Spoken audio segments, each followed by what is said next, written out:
ruangan ini dalam rangka melaksanakan tugas saya, tuntutan tugas saya untuk perbuatan komunitas praktisi, yaitu sebagai calon guru penggerak angkatan 9 Kabupaten Mojokerto. Dan tak lupa pula salawat beriring salam kita kirimkan ke Nabi besar kita, yakni Muhammad Sallallahu Alaihi Wasallam, karena beliau adalah Nabi dan Rasul yang patut kita teladani dalam kehidupan kita. Yang terhormat Kepala Sekolah SD Negeri 01 Lubuk Pinang, saya ucapkan terima kasih sebesar-besarnya atas dukungan Bapak terhadap saya selama ini tentang pendidikan guru penggerak yang saya lakukan. Dan yang saya hormati Bapak Dewan Guru, saya juga ucapkan terima kasih sebesar-besarnya atas dukungan yang selama ini yang telah memahami keadaan saya. Baik Bapak Ibu, untuk memulai acara kita ini, marilah kita membaca basmalah secara bersama-sama. Bismillahirrahmanirrahim. Baik Bapak Ibu, izinkan saya untuk memaparkan materi yang saya dapatkan pada pendidikan guru penggerak. Pada materi ini, pada modul 1.4 tentang budaya positif. Nah, Bu, kalau kita melihat, kalau kita membaca tentang budaya positif, kira-kira yang terbesit oleh Bapak Ibu itu apa? Apa itu budaya positif? Apa budaya positif, seperti apa yang sudah kita terapkan di sekolah kita? Mungkin Bapak Ibu ingin yang ada menanggapi, dipersilakan.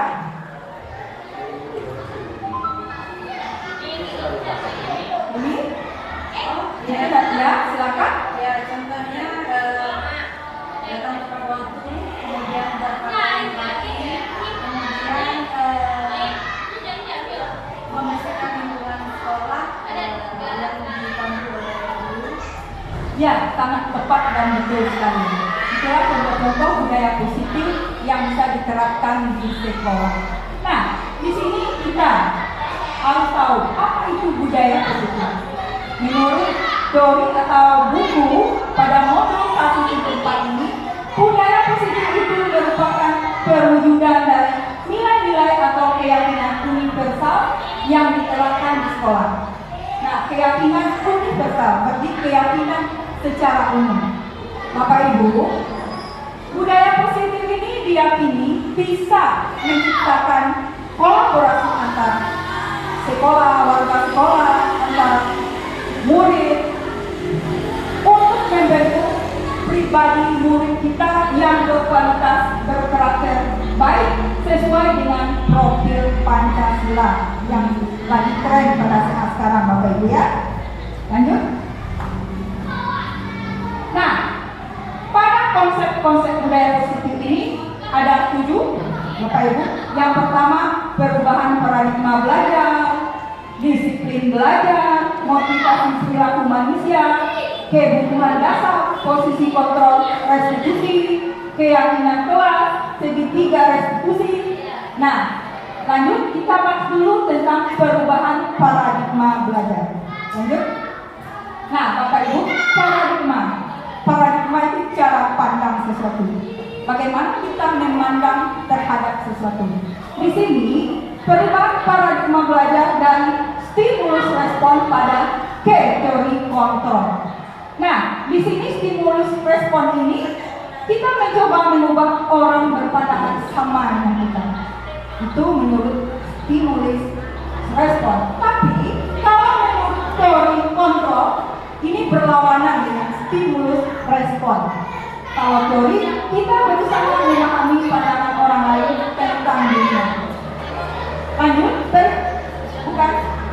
perilaku buruk lihat sebagai sesuatu kesalahan. Nah, menurut stimulus itu seperti itu. Padahal ini adalah kebalikan menurut teori kontrol. Semua perilaku memiliki tujuan. Kemudian orang lain bisa mengontrol saya. Itu menurut stimulus respon. Tapi kalau menurut teori kontrol ini hanya Anda yang mengontrol diri Anda. Nah, orang lain tidak bisa mempengaruhi, misalnya hal sepele saja ya. Kalau kita orang dengan bujuk rayuan, misalnya mau minjam uang, orang lain meminjam uang sama kita, itu kontrolnya itu pada diri kita. Mau tidak kita memberi pinjaman pada orang lain, itu kontrol pada diri kita. Itu menurut teori kontrol. Tidak mau dibujuk, gitu.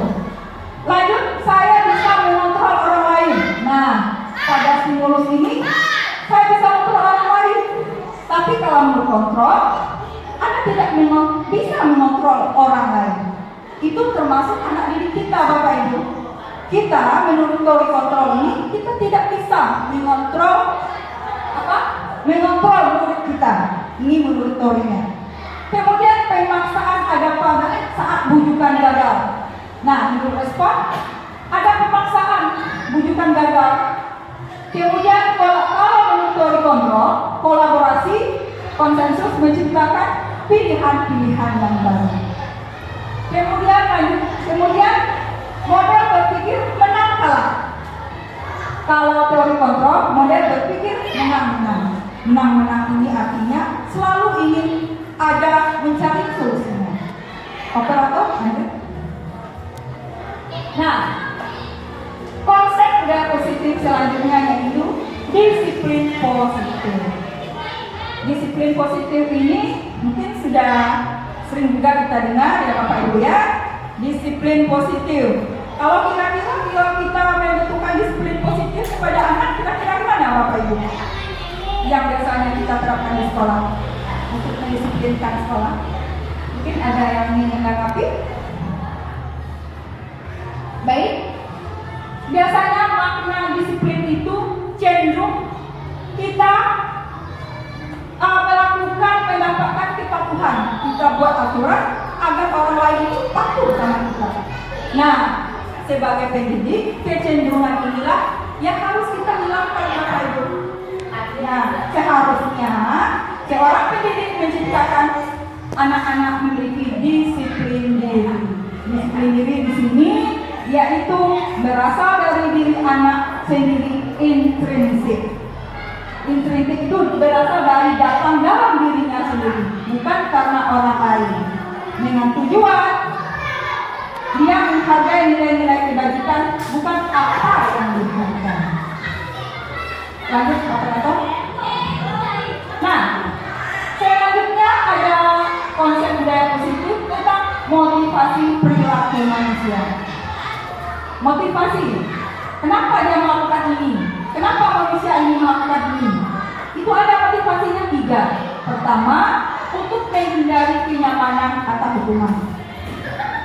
Misalnya, besok murid kita, saya besok datang ke sekolah, ingin tiket, dia nggak dimarahi ibu kan nyaman dia nggak dimarahi ibu.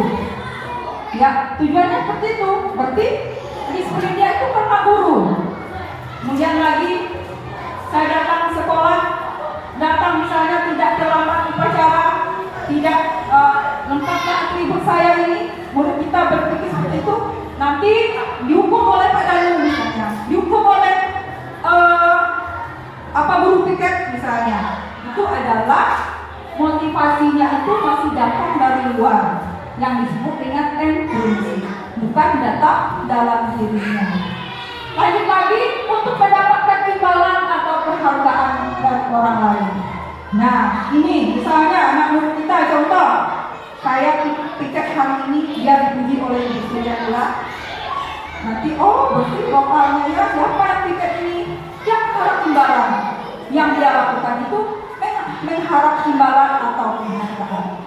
Ini juga motivasi datangnya bukan dalam diri dia, tapi datang dari karena orang lain. Ini malah bahaya lagi nih Bapak Ibu, kalau anak murid kita ingin dihargai.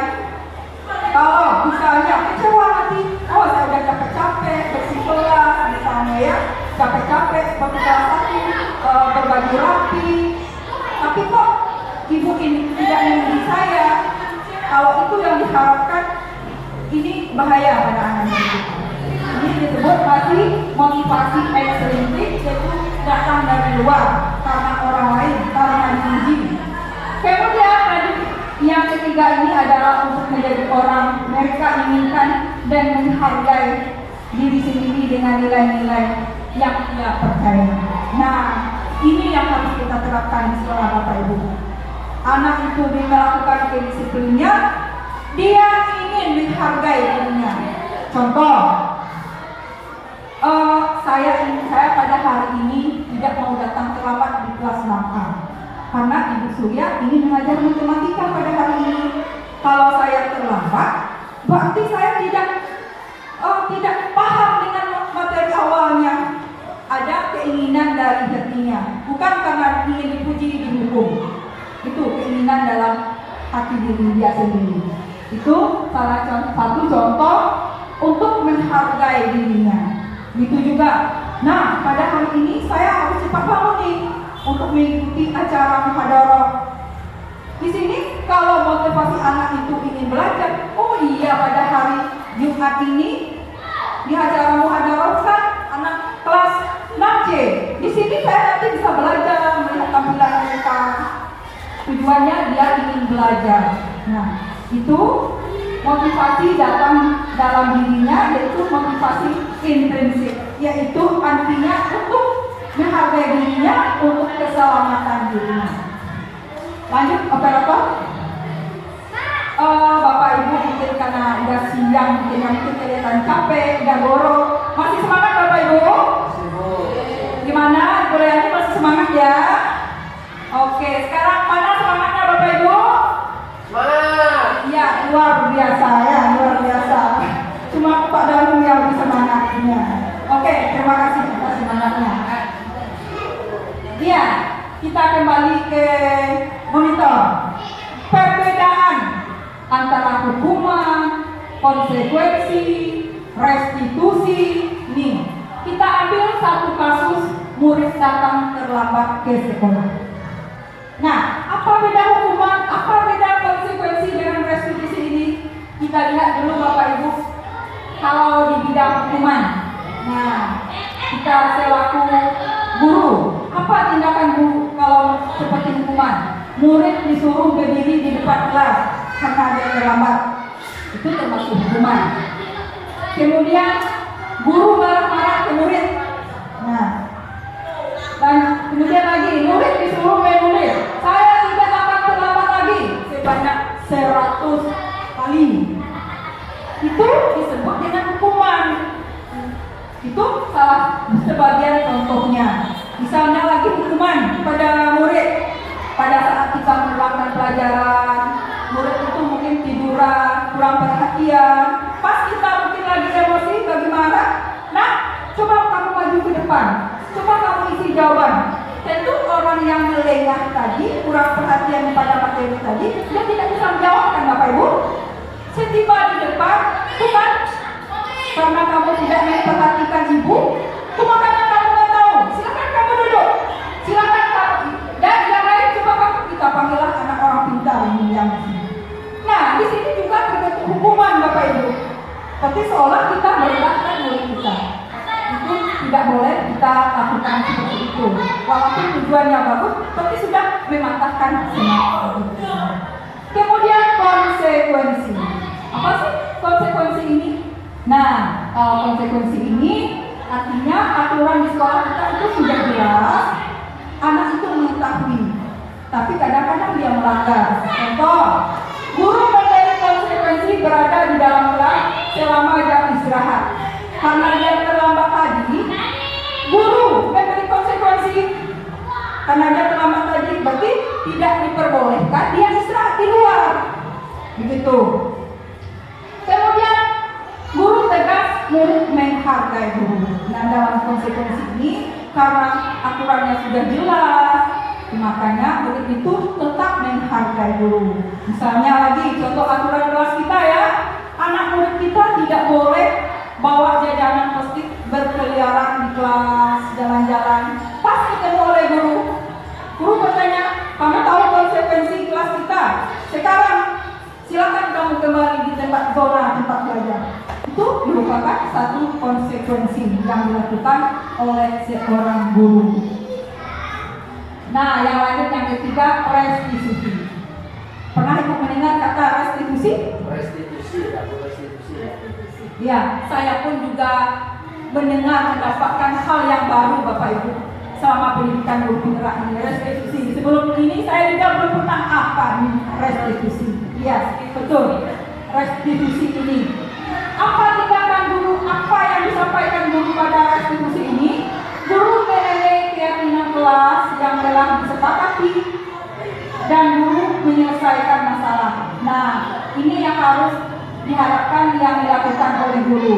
Sebelum menghukum anak atau menanyai masalah anak, di kelas kita itu harus mempunyai keyakinan kelas dulu. Keyakinan kelas itu dibuat secara kesepakatan bersama. Ditandatangani. Kemudian murid terbuka dan menghormati dirinya dan orangnya. Di sini nanti saya jelaskan bagaimana langkah pembuatan resolusi, bagaimana lanjut operator. Nah, ini konsep budaya positif selanjutnya yaitu kebutuhan dasar. Kebutuhan dasar manusia. Yang disebut kebutuhan dasar manusia itu segala sesuatu yang kita lakukan untuk mendapat apa yang kita inginkan. Lanjut operator. Nah, kebutuhan dasar manusia itu ada 5 Bapak Ibu. Pertama, kebutuhan untuk bertahan hidup. Sudah pasti ya manusia butuh makan, ya, karena butuh hidup. Kedua, cinta dan kasih sayang. Ini juga sudah pasti kita sebagai manusia membutuhkan cinta dan kasih sayang, baik orang tua, anak-anak itu sangat membutuhkan cinta dan kasih sayang. Ketiga, kebebasan. Keempat, kesenangan. 5, kekuasaan. Seperti dalam kebutuhan dasar ini, kalau kita sudah paham materi kebutuhan dasar, ini akan mempermudah kita dalam penyelesaian kasus atau masalah siswa terhadap yang kita hadapi. Contohnya saja ya Bapak Ibu, cinta dan kasih sayang. Mungkin di kelas kita menemui anak ini, kok anak ini tidak mau belajar? Orang itu soalnya 5, dia 1. Nah, kasus seperti inilah yang harus kita tinjau, review. Kenapa anak ini seperti ini? Yang satu lagi, anak ini kenapa bermasalah terus, berkelahi terus? Di sini kita sebagai guru harus meninjau permasalahannya apa. Kadang-kadang Bapak Ibu banyak anak-anak itu kurang semangat belajar itu kadang faktor orang tua, ada karena perceraian gitu ya. Kadang-kadang karena kesibukan orang tua, faktor ekonomi juga. Di sini kita selaku guru coba kita bertanya dari hati ke hati. Kenapa anak kamu tidak mau nulis? Pasti kamu ada alasannya. Disinilah kita peran sebagai guru, Bapak Ibu, memberi motivasi, semangat kepada guru kita yang mempunyai kasus-kasus seperti ini. Lanjut operator. Selanjutnya Bapak Ibu ada 5 posisi kontrol restitusi. Di sini ada penghukum, pembuat bersalah, pemantau, manajer, teman. Kira-kira selama ini Bapak Ibu mengajar posisi mana yang pernah dilakukan dalam menyelesaikan masalah? Mungkin karena anak berkasus, terlambat lah, tidak mau menulis lah. Kira-kira yang mana Ibu lakukan selama ini? Kalau saya, apa? Semua. Kalau saya itu juga pernah, marah sama murid juga pernah, ya. Kemudian pemantau itu melihat, kemudian membuat merasa bersalah. Teman yang saya lihat dalam keseharian saya pada Pak Damu itu sering menghukum anak itu tetap seperti teman. Si teman kadang-kadang diajak bercanda, tujuannya memberi yang baik. Jom katanya. Itu seperti teman. Hal yang baru saya dapatkan di sini Bapak Ibu mengenai manajer ini. Untuk membuat merasa bersalah. Kalau contoh membuat merasa bersalah ini Bapak Ibu. Misalnya anak tidak belajar. Dia asik ribut di belakang, apalagi murid siswa kelas SD ya, dia sering suka ribut di belakang. Kemudian dipanggil anak, nah, ibu udah capek, ibu kecewa sama kamu. Apa nggak kasihan kamu? Ibu udah capek menerangkan pelajaran untuk kamu, tapi kamu tidak memperhatikan ibu. Itu adalah kata-kata guru pembuat rasa bersalah. Kalau teman begini, ayolah kita belajar yuk, bantu ibu nih. Nah, mungkin dengan senyuman yang manis. Kalau dia ada salah, besok kamu jangan lakukan ini lagi ya.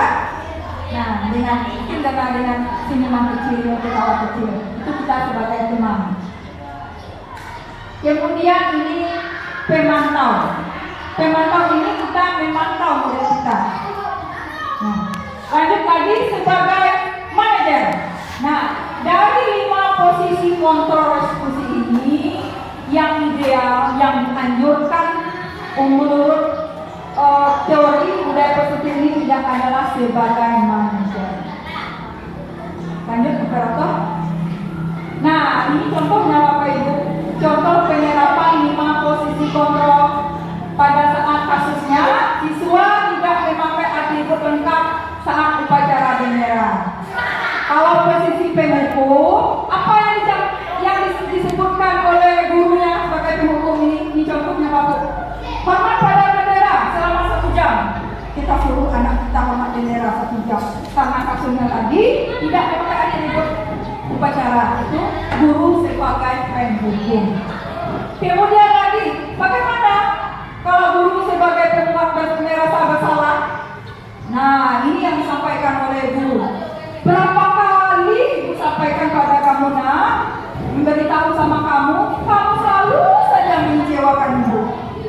Nah, ini kalau itu yang disampaikan oleh guru, itu posisi guru dalam penyelesaian masalah kasus disiplin ini adalah membuat rasa bersalah. Lanjut operator. Kemudian lagi kalau posisi teman, apa yang dilakukan guru? Nah, ini yang disampaikan oleh guru. Ayo dong, ikuti aturan sekolah. Tolong bantu ibu ya. Sekali ini, ya sudah, tidak apa-apa. Lain kali, jangan buat seperti ini lagi ya. Nah, ini posisi teman. Lanjut lagi, posisi pemantau. Kamu sudah melanggar aturan sekolah. Kamu tahu konsekuensinya. Setelah upacara, kamu beli atributnya ke koperasi dan jangan diulang lagi. Sama dengan konsekuensinya, dia sudah tahu aturannya. Berarti ini adalah posisi pemantau. Anak dihukum, tetap dihukum. Lanjut operator. Nah, yang terakhir ini adalah posisi manajer. Nah, posisi inilah yang dianjurkan, diharapkan. Posisi menurut teori adalah teori penyelesaian kasus yang sangat bagus kita terapkan di sekolah kita. Kasus siswa tidak memakai atribut lengkap saat upacara bendera. Apa yang disampaikan oleh gurunya? Apakah kamu tahu kesalahanmu?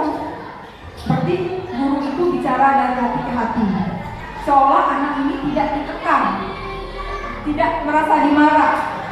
Katanya lagi, kira-kira bagaimana kamu memperbaikinya? Kalau seperti itu yang disampaikan oleh guru pada saat murid tidak pakai atribut, mungkin dia berpikir, ya Bu, saya tahu kesalahan saya tidak pakai topi misalnya. Kira-kira bagaimana kamu memperbaikinya? Anak itu berpikir, besok saya tidak berusaha untuk memakai atribut, saya tidak mengulangi lagi. Di sini kita tidak marah, tapi bicara dari hati ke hati kepada murid, tidak marah-marah. Tujuannya apa di sini? Anak itu kita menyelesaikan masalahnya itu tidak karena segan karena kita. Ya, kalau bisa anak itu dia tidak melanggar atau memenuhi atau melakukan kedisiplinan itu datang dari dia sendiri, atau istilah disebut dengan motivasi intrinsik. Lanjut operator. Nah, ini bagian dari budaya positif, yaitu keyakinan kelas. Kenapa tidak peraturan kelas Bapak Ibu? Mungkin ada yang menanggapi, sini kok keyakinan kelas. Nah, kita harus tahu dulu apa itu keyakinan kelas. Bapak Ibu yang saya hormati, yang disebut dengan keyakinan kelas itu sesuatu yang diyakini bersama, yang berasal dari penyatuan pikiran untuk menjadi nilai-nilai kebaikan untuk diturunkan jelas, untuk diturunkan. Seperti contohnya di sini dalam membuat keyakinan kelas, itu berasal dari pikiran mereka. Untuk keyakinan kelasnya sendiri, ketika di kelas 6 ini, kira-kira keyakinan kelas itu apa yang harus kita terapkan? Lanjut, operator. Nah, ini bagaimana pembentukan keyakinan kelas? Nah, inilah syaratnya Bapak Ibu untuk pembuatan keyakinan kelas. Yang pertama, lebih abstrak dari peraturan. Istilahnya lebih agak simpulan abstrak secara simpulan singkat, lebih abstrak. Yang kedua, sedikit saja agar mudah dipahami. Yang ketiga, berupaya pernyataan universal, pernyataan umum. Yang ketiga, sesuai kondisi kelas agar mudah diterapkan. Tentu beda keyakinan kelas 6 dengan keyakinan kelas 1. Kalau kita lihat, kalau kelas 6 tentu ada beragam lagi Bapak Ibu ya. Mungkin yang kalau keyakinan kelas kita supaya kelas kita aman, kalau ditanya pada kelas 6, mungkin begini, buang misalnya menjaga kebersihan kelas. Kalau ditanya sama kelas 1 karena dia sering berantem, sering nangis, ya tenang belajar di kelas, gitu ya. Disesuaikan dengan kelas kita, sesuaikan dengan kebutuhan kelas kita. Tingkatan kelas 1, 2, 3, 4, 5, 6 itu berbeda. Psikologis anak pun berbeda. Kemudian dibuat dalam bentuk positif. Kalau positif ini dibuat dalam bentuk positif, artinya Bapak Ibu, misalnya anak-anak sekarang kita buat keyakinan kelas kita. Ya Bu, saya dapat keyakinan kelas kita Bu, tidak boleh buang sampah sembarangan. Nah, kata tidak itu kan kata negatif Bapak Ibu. Sekarang bagaimana nak kita merubah menjadi positif? Mungkin kita rubah misalnya menjaga kebersihan kelas. Kan tidak ada kata tidaknya, karena kata tidak itu kata yang negatif. Ada lagi Bu, tidak boleh terlambat datang, tidak boleh terlambat datang sekolah Bu. Nah, bagaimana kita merubahnya untuk menjadi kata yang positif? Boleh saja kita gunakan misalnya datang pada tepat waktu. Nah, begini cara kita membuat keyakinan kelas kita Bapak Ibu. Kalau masalah keyakinan kelas kita, seperti yang saya sampaikan tadi, sesuai dengan keadaan kelas kita, apa yang dibutuhkan, kira-kira permasalahan apa yang dibutuhkan untuk keselamatan kelas kita. Kalau saya kemarin, ya menjaga kebersihan di kelas, ya. Kalau anak kelas 6 itu kan sudah mulai bicara agak kasar. Kemudian, Bu, tidak boleh kasar dengan teman. Bagaimana merubahnya menjadi kalimat positif? Berbicara sopan dan baik, begitu. Kemudian dibuat, ya, semua warga kelas ikut serta terlibat dalam pembentukan keyakinan kelas. Nah, ini beda dengan peraturan Bapak Ibu. Kalau keyakinan kelas harus ikut semua memikirkan kira-kira apa untuk kebaikan kelas kita ini. Tidak kita hanya guru saja membuat, karena keyakinan kelas kita ini seperti ini. Tidak bisa seperti itu, harus sesuai dengan dari pemikiran dia. Kira-kira apa? Itu maksudnya Pak Ibu, harus melibatkan semua peserta. Lanjut operator. Nah, ini saya sudah melakukan keyakinan kelas saya Bapak Ibu. Ini gambar yang pertama, sebelah yang lebih kiri Bapak Ibu. Proses pembuatan keyakinan kelas saya. Pertama saya menjelaskan konsep keyakinan kelas yang saya sampaikan kepada murid saya kelas 6. Anak-anak, pada hari ini kita akan membuat kegiatan membuat keyakinan kelas. Apa itu keyakinan kelas? Saya jelaskan kepada anak. Membuat aturan kelas kita, tapi dia beda-beda tipis dengan keyakinan kelas. Sekarang coba buat dulu. tentu kita ada anak yang harus sederhana karena anak murid SD juga. Kita buat aturan kelas kita seperti apa? Akhirnya setelah saya memberikan konsep keyakinan kelas, langkahnya, pengertian, pemahaman apa itu keyakinan kelas, lanjut saya membagi murid saya 3 kelompok karena sesuai dengan umur dari juga, saya buat 3 kelompok saja. Di sini mereka sangat antusias. Saya bikin 3 kelompok. Setelah mereka memikirkan keyakinan kelas dia, ya saya suruh dia menampilkan masing-masing kelompok di depan kelas. Saya buat kelompok 1, 2, 3. Setelah mereka ini tampil, ketiga kelompok ditampilkan di sini. Kemudian tentu ada yang sama Bapak Ibu, sama kata-katanya, karena dia berpikir tadi ya sama. Nah, disinilah selaku guru memilih salah satu keyakinan yang buat tadi.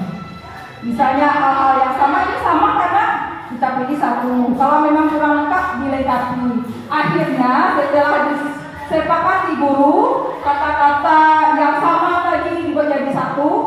Setelah mereka sepakat, kemudian saya lanjut menandatangani kesepakatan itu. Semua menandatangani bahwa mereka menyetujui.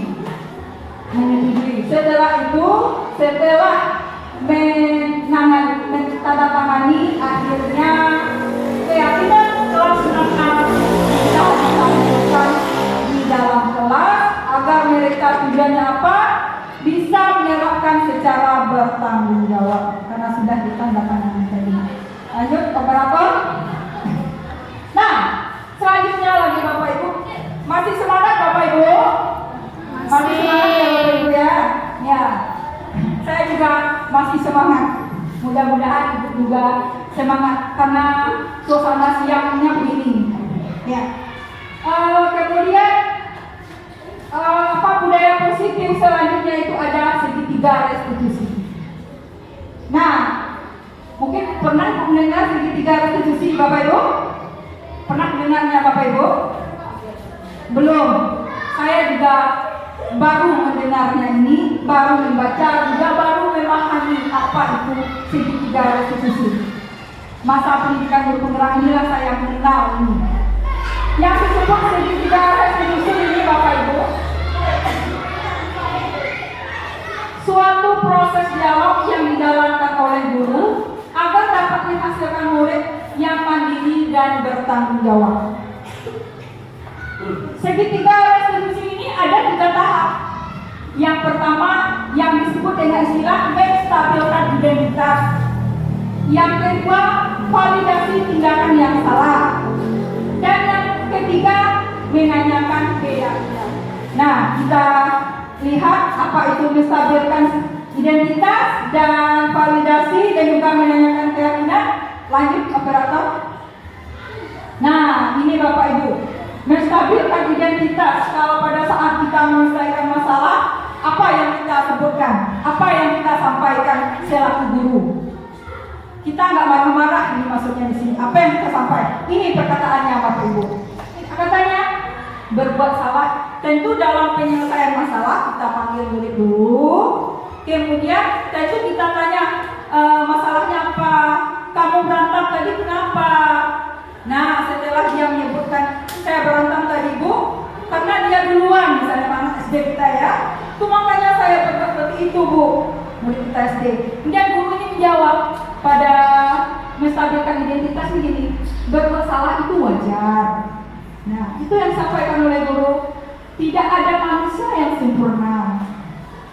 Ibu juga pernah melakukan itu. Ibu tidak mau mencari siapa yang salah, tapi ibu ingin mencari solusi permasalahannya. Kamu berhak merasakan begitu. Itu adalah kegiatan menstabilkan identitas dalam menyelesaikan masalah. Kata-kata seperti itulah yang kita sampaikan. Tentang kata tentu sesuai dengan keadaan murid juga ya Bapak Ibu ya, sesuai dengan keadaan juga.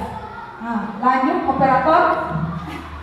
Kemudian langkah keduanya, validasi tindakan yang salah.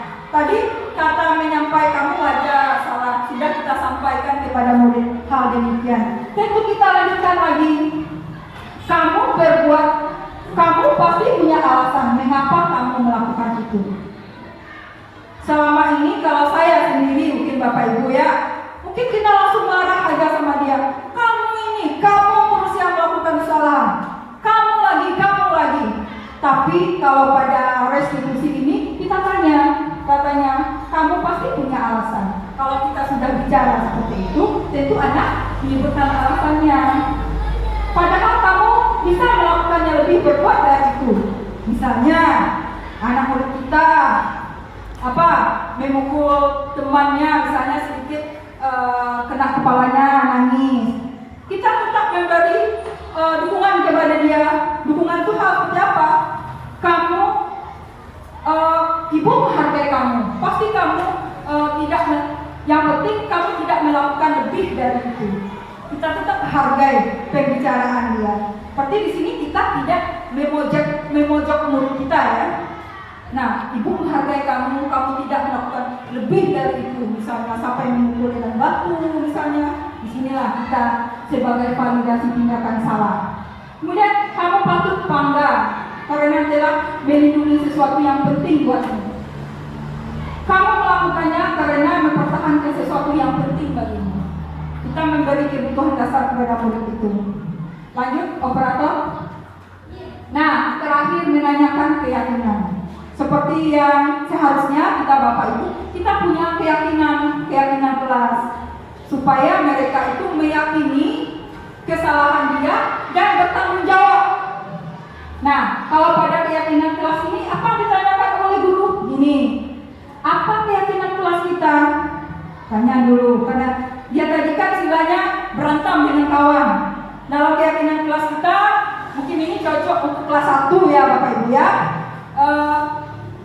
Dan bisa berteman dengan kawan. Saya tidak berantem dengan kawan. Itu aturannya seperti itu yang dibuat kelas 1. Karena kita telah membuat keyakinannya, tentu kita tanya pada saat anak berantem tadi misalnya, apa keyakinan kelas kita? Kalau kita tanya, tentu anak itu bisa menjawabnya. Kemudian nilai-nilai apa yang sudah disepakati bersama? Seperti apa gambaran sebuah kelas yang ideal menurutmu? Kamu ingin menjadi seperti apa? Itu adalah kata-kata menanyakan keyakinan kelas. Lanjut operator. Nah, saya pernah memvideokan, mempraktekkan syuting seperti sinetron itu, menyelesaikan masalah. Contoh penerapan segitiga restitusi ini. Lanjut operator videonya. Silakan kita tonton sebentar Bapak Ibu.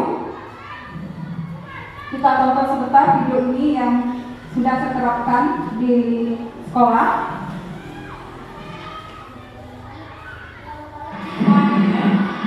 Bapak laporan dari ketua kelas, kamu harus berdebat dengan adil.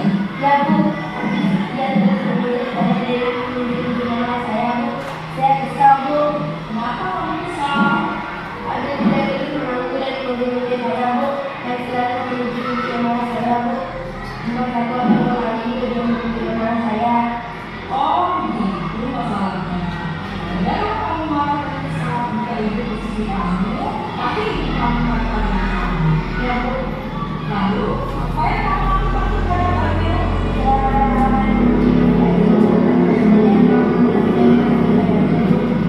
Kamu berbuat begitu, pasti ada alasan. Ya, jangan kamu marah. Karena itu menghargai kamu. Kamu tidak melakukan lebih dari itu. Misalnya, kamu sampai memukul. Nah, sekarang harus kita pikirkan. Tindakan yang terjadi itu sesuai dengan kelas kita. Menurut kamu, keinginan kelas apa yang sedang dilakukan? Baik, saling menghormati antar teman itu penting tidak kuatkan. Baik, kalau memang penting, keinginan apa yang kamu lakukan ketika kamu saat marah-marah? Harus tutup sama itu. Kamu bersedia memperbaiki masalah ini? Bersedia, Bu. Lalu, apa yang kamu lakukan untuk memperbaiki masalah ini? Saya akan mengajarkan saya kalau ada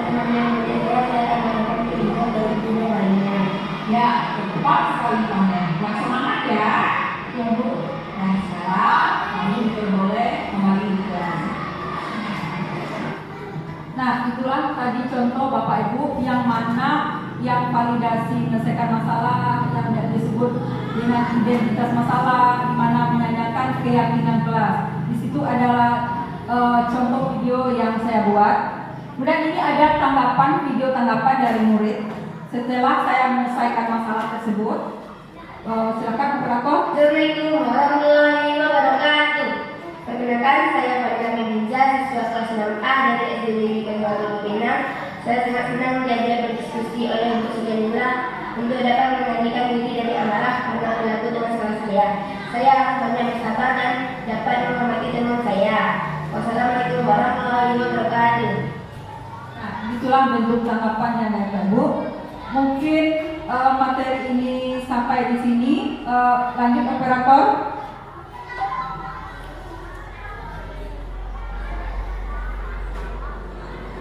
Nah, kita ambil kesimpulannya di sini sebagai penutup adalah, dalam penerapan program disiplin positif hendaknya guru memiliki standar kepribadian, profesional dan sosial yang baik, di mana guru mampu merefleksi dirinya, seperti mampu mencermin dirinya, mampu mencari kekurangan-kekurangan dia, mampu mencari kelemahan-kelemahan dia. Dengan kelemahan tersebut, apa yang saya harus lakukan untuk lebih optimal, lebih baik lagi. Itu yang dimaksud dengan refleksi ya Bapak Ibu ya. Dirinya dalam posisi kontrol saat ini, bagaimana perjalanan dirinya sebagai among itu sebagai manajer yang menuntun muridnya menjadi insan yang mandiri, merdeka dan bertanggung jawab. Kita sebagai guru itu sesuai dengan teori kita itu sebagai menuntun. Menurut teorinya kita itu menuntun dapat ibarat sebagai petani atau tukang kebun Bapak Ibu. Misalnya kita sekarang mau nanam jagung. Kalau jagung kita tanam. Kalau kita tidak siram, bagaimana Bu? Walaupun bibitnya unggul, kita tidak siramkan, tidak pedulikan, bagaimana hasilnya jagung kira Bapak Ibu? Tidak tumbuh. Tentu hasilnya tidak baik. Nah, begitulah kita sebagai guru Bapak Ibu. Kemudian sebagai petani jagung atau petani sawah, misalnya anak ini mempunyai potensi hal hebat di bidang matematika. Anak ini semua ini mempunyai potensi yang berbeda Bapak Ibu, tidak ada yang sama. Anak ini potensinya hebat di bidang bahasa Indonesia. Kita tidak bisa memaksa anak yang hebat matematika ini kita paksa pandai hebat matematika bahasa Indonesia. Di sini kita menuntunnya kalau dia hebat di bidang matematika, ahli di bidang matematika, kita tuntun dia. Artinya apa? Kita sebagai petani tadi, kita tidak bisa berharap kita tanam padi itu tumbuh jagung. Ya, kalau kita nanam jagung, ya kita kembangkan jagung itu. Kalau kita menanam padi, kita tanamkan padi. Kalau kita nanam sawit, kita jaga sawit kita. Mungkin sedikit kesimpulan dari saya tadi Bapak Ibu, apakah Ibu ingin bertanya atau bagaimana, atau mungkin ingin menanggapi, atau dari petikan yang saya sampaikan tadi kami persilakan kalau ada tanggapannya, ingin menanggapi atau bagaimana dari paparan yang saya sampaikan tadi Bapak Ibu. Mungkin ada Bapak Ibu, silakan yang saya sampaikan dari tadi. Pak Danu mungkin ya, tidak. Ini ya. Assalamualaikum warahmatullahi wabarakatuh. Waalaikumsalam. Terima kasih saya ucapkan mungkin buat teman-teman. Ucapan terima kasih yang cukup besar kepada Bu Sujanila karena sudah berbagi ilmu pada kami selaku teman satu tempat kerja di teman sejawat. Di sini kami merasa kami terlalu banyak kekurangan seperti disampaikan Bu Sujanila. Mudah-mudahan setelah ini apa-apa yang telah Bu Sujanila sampaikan merupakan dari ladang ilmu bagi Bu Sujanila dan bermanfaat bagi kami di sini. Dan pesan saya, saran saya kepada Bu Sujanila, jangan bosan-bosan untuk berbagi ilmu kepada kami, karena mungkin seperti Bu Sujanila sampaikan tadi, setiap kita mungkin tidak mempunyai kemampuan yang sama. Mungkin kemampuan kami di sini Yang belum paham nanti tolong saya bantu bimbingkan. Nah, ucapan yang sebesar-besarnya ucapan terima kasih. Saya mungkin hanya bisa menyampaikan ucapan terima kasih Bu Suryadila karena saya tidak bisa mengkritik dan tidak bisa memberi saran. Cuma itu saya akhiri dengan Assalamualaikum warahmatullahi wabarakatuh. Waalaikumsalam. Kita beri tepuk tangan dulu sama Pak Dado, Pak. Tanggapan yang luar biasa sekali. Saya ucapkan terima kasih sama Pak Dado. Mungkin ada dari teman yang lain ingin menanggapi, kami persilahkan. Bu Tuti, Bu Mimi, mungkin ada yang menanggapi. Melatih vokalnya Bu Mimi ya. Ya, oke, bismillahirrahmanirrahim. Assalamualaikum warahmatullahi wabarakatuh. Waalaikumsalam warahmatullahi wabarakatuh. Baiklah, Bapak dan Ibu semuanya yang saya hormati, ya, terutama Ibu Surya. Di sini saya hanya menanggapi, bukan bertanya. Kalau bertanya itu tidak jelas kalau bertanya. Tapi yang sudah Ibu Surya sampaikan itu sudah cukup jelas bagi saya dan teman-teman semuanya tentang praktik baik ya, yang dilakukan atau budaya positif yang dilakukan oleh guru nanti sehingga diterapkan di sekolah kemudian diikuti oleh anak-anak didik atau peserta didik yang kita ajarkan. Nah, di sini ya sama sih yang ingin saya sampaikan seperti Pak Danu ya. Terima kasih kepada Ibu Surya sudah menyampaikan begitu banyak hari ini ya tentang praktik baik, kemudian tentang kesepakatan kelas, keyakinan kelas yang sudah disampaikan. Mudah-mudahan di sini ya banyak yang kita dapatkan di sini ya pengalaman-pengalaman yang disampaikan oleh Ibu Surya dan juga video contoh memberi atau menyelesaikan masalah dengan beberapa cara ya Bu Surya. Jadi ya pesan saya sendiri ya mohon pada Bu Surya selalu membimbing teman-teman sejawat tentunya ya untuk melakukan hal-hal yang lebih baik, yang lebih maju lagi sehingga kita semua nantinya bisa melakukan hal-hal yang bisa menyelesaikan masalah tentunya pada murid walaupun pada kita sesama guru tentunya. Jadi cuma itu yang dapat saya sampaikan pada kesempatan ini. Sekali lagi terima kasih banyak. Kami mohon jangan bosan-bosan Ibu Surya untuk menyampaikan hal-hal baik kepada kita semua atau berbagi ilmu kepada teman sejawat. Ya, cuma itu yang saya sampaikan. Terima kasih sekali lagi. Wassalamualaikum warahmatullahi wabarakatuh. Waalaikumsalam warahmatullahi wabarakatuh. Terima kasih atas masukan dari teman. Luar biasa sekali ya. Mari kita beri tepuk tangan lagi buat teman kita. Nah, demikianlah acara kita ini pada hari ini. Mungkin kalau ada kata yang salah, saya mohon maaf Bapak Ibu. Dan terima kasih lagi atas waktunya. Udah lebih 1 jam Bapak Ibu ya meluangkan waktu untuk saya untuk memenuhi tugas saya yang lagi pendidikan guru penggerak Bapak Ibu. Sekali lagi saya ucap terima kasih atas dukungan Bapak Ibu. Wassalamualaikum warahmatullahi wabarakatuh. Waalaikumsalam. Alhamdulillah.